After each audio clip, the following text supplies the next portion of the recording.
full confidence that that was what was going to happen. But he appeared in the flesh before them. They weren't expecting it. That wasn't what they expected to see. And finally, when he appeared to the rest of the disciples, starting in verse 36, it says, "Now as they said these things, Jesus himself stood in the midst of them and said to them, 'Peace to you.' But they were terrified and frightened and supposed they had seen a spirit. And he said to them, 'Why are you troubled? And why do doubts arise in your hearts? Behold my hands and my feet, that it is I myself. Handle me and see, for a spirit does not have flesh and bones as you see I have.' When he said this, he showed them his hands and his feet. But while they still did not believe for joy and marveled, he said to them, 'Have you any food here?' They still, if you read further down, he opened the scriptures. Says verse 45 says he opened their understanding that they might comprehend the scriptures. The disciples at this point were terrified. They were scared, and that fear blinded them to Jesus actually being in their midst.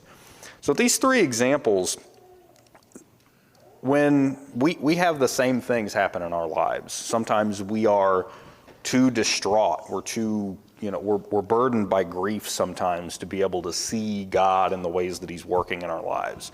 Like with Mary, he revealed himself to her through love and through that connection that he had with her. And that's when we're stuck in our grief, that's what we can reach out to, is his love and his care and his compassion. Sometimes we're too stubborn, set in our ways to change our way of thinking, that we blind ourselves to them. We see a version of him that we thought was what he was. That was how the disciples saw him on the road. They were still looking for that king and for that person who was going to lead Israel to glory in a way that wasn't what he intended. And so when we fail to recognize him because our own misconceptions get in the way, he can help us with that too if we continue we study, he broke bread with these disciples. He had fellowship with them, and he met with them kind of where they were and helped to open their eyes. And they said that their hearts burned within them as he was talking to them on the road and when he opened the scriptures to them. And that's what we can have the same thing if we're blinded by the things that we think we know about Jesus. Sometimes we're just afraid. We're like the disciples as they were after, following the resurrection. And he appeared to them, and the same thing. He opened the scriptures to them, and he helped them to see what they needed to see, who he truly was. And that's what the scriptures have to offer us. And so with all of that together, with his compassion, by having fellowship with him, by having fellowship with one another, by studying the scriptures, by praying and maintaining that relationship, if we devote ourselves to that, we can really see who he is.